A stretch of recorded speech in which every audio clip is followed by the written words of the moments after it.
Hello, CPC family. Bruce asked me to do the devotion for the week, so this won't fit in with his regular discipleship series, but he said I could just do whatever I felt inspired to do. So I thought I would share with you guys some recent musings from just my own personal times with God. For the past few months, I've been using this Quiet Time Bible guide, and currently I'm working through Revelation. And a few weeks ago, I was particularly struck by the description of Jesus that John wrote about right at the beginning of Revelation in chapter 1, verses 12 to 18-ish. One of the warm-up questions from the guide was, what are some images of Jesus you have seen or experienced, like outside of Revelation? And that got me thinking about other depictions of Jesus I was familiar with. So as I was writing it down, I wrote down Sunday school Jesus.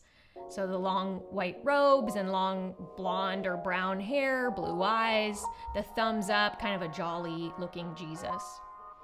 And then on the other end of the spectrum, I wrote down an image of weeping or a bleeding Jesus that I've seen particularly in Catholic spaces, either a picture or a statue or something like that. So it just started me thinking about physical representations of Jesus, because that's what John writes about. All right, so then fast forward to a few days later, I saw an article online about the work of a Dutch photographer named Beasis E. Underwyk. And he has a background in computer graphics. And one of his recent projects was to use old paintings of famous people who lived long before cameras and photographs. And he recreated what a photograph of how they might have looked like in real life would be.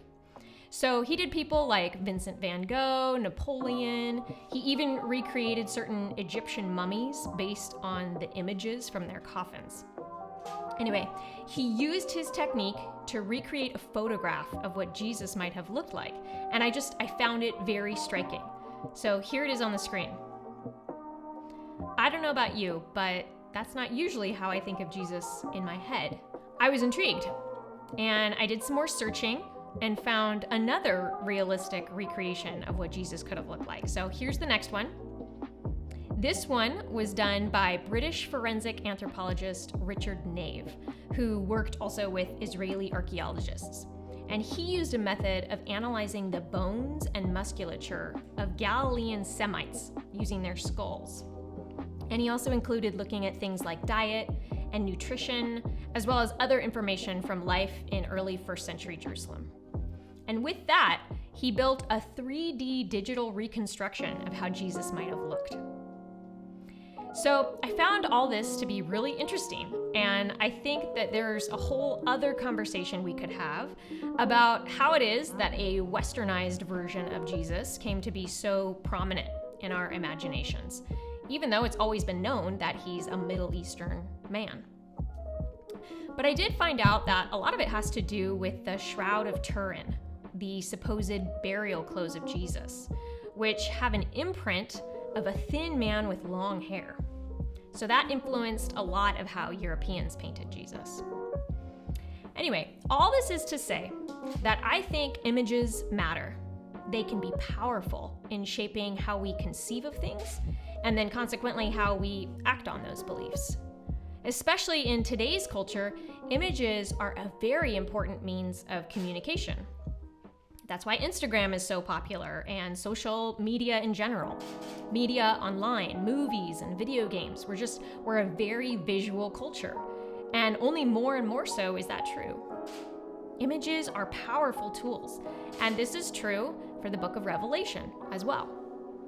Revelation is an apocalypse, and that word means to uncover or unveil or disclose.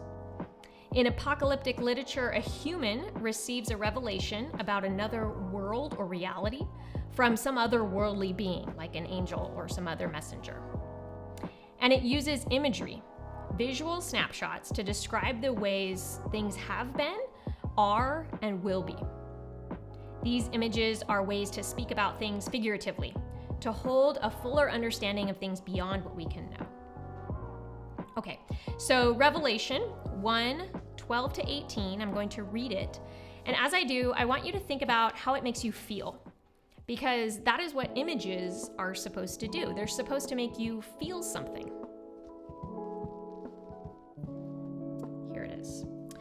Then I turned to see whose voice it was that spoke to me. And on turning, I saw 7 golden lampstands. And in the middle of the lampstands, I saw one like Son of Man, clothed with a long robe and with a golden sash across his chest. His head and his hair were white as white wool, white as snow. His eyes were like a flame of fire. His feet were like burnished bronze, refined as in a furnace. And his voice was like the sound of many waters. In his right hand he held 7 stars, and from his mouth came a sharp 2-edged sword. And his face was like the sun, shining with full force. When I saw him, I fell at his feet as though dead. But he placed his right hand on me, saying, "Do not be afraid. I am the first and the last, and the living one. I was dead, and see, I am alive forever and ever, and I have the keys of death and of Hades." So good, right? There's a lot in here, so I'm not going to break it all down. Rather, I want to look at what is the overall message or meaning or feeling being communicated by this image of Jesus. Because the things that John saw communicate so much more than just the words. Images are meant to elicit feeling as well as communicate meaning. So I don't know about you guys, but when I read that and I think about it, for me, I get this feeling of awe. And yet somehow it's also comforting at the same time. This section comes in Revelation just before John records messages to 7 specific churches. And so this description of Christ is supposed to ground the churches in remembering who they are all about. The lampstands that are described are representative of the churches. It says that explicitly later in verse 20. So this image of Jesus standing among the lampstands is an image of Jesus standing among the churches with them. And it's an image of encouragement and empowerment. This image of Jesus is also a picture of victory. It's a very victorious scene and description. He's wearing the robes of a high priest, and the sash is across his chest, which means that his work is finished. The priests in the temple would wear the sash at their waist as they were preparing their work, and then they would move it up after they had finished their priestly duties. So Jesus is done. He's finished with his work on the cross, and he's victorious because we see in verse 18 that he holds the keys of death and Hades in his hands. He conquered death itself. I love that image of him holding the keys to the gates of Hades. That's awesome. Jesus is the fulfillment of Daniel's Son of Man prophecy from the book of Daniel, chapter 7, verse 14, where it says, "His dominion is an everlasting dominion that shall not pass away, and his kingship is one that shall never be destroyed." Jesus won, and his kingdom will last forever. As the 7 churches struggle under oppression from Rome, hardship, and their own mess, this is the encouragement given to the churches, that they belong to Jesus and to his victorious kingdom. That this is the reality that these images reveal. And this is the encouragement for us today as well. It's easy to get overwhelmed by our chaotic world, by the things we see happening around us and to us. And in all that, we're encouraged to look at Jesus, to see him victorious and comforting, telling us to not be afraid, to experience him among us, with us, in all of this, holding out the hope and the truth of his kingdom reality that exists and is more firmly established than the one we see around us every day. So let's keep focused on him. I think this passage is also meant to be empowering to the churches and to us. I know we are doing the best we can, and there is much grace during this season of coronavirus. But Jesus comes and stands among us and gives us the power we need to be like him.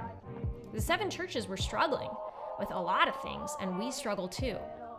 But the call is to press on and live into the reality of Jesus' victory, what we know to be true because of it. We are to use our agency for that. And how we do this may look a lot of different ways, but we are not to shrink back or just watch from the sidelines, keep our heads down. We're to speak about important things, about the things of Jesus and his kingdom. And we're to act in love for others, knowing that this victory is our reality and that this is what Jesus looks like. So let's live according to this image of Jesus in all his glory. That's it for me. I hope you guys have a great rest of your week. Take care.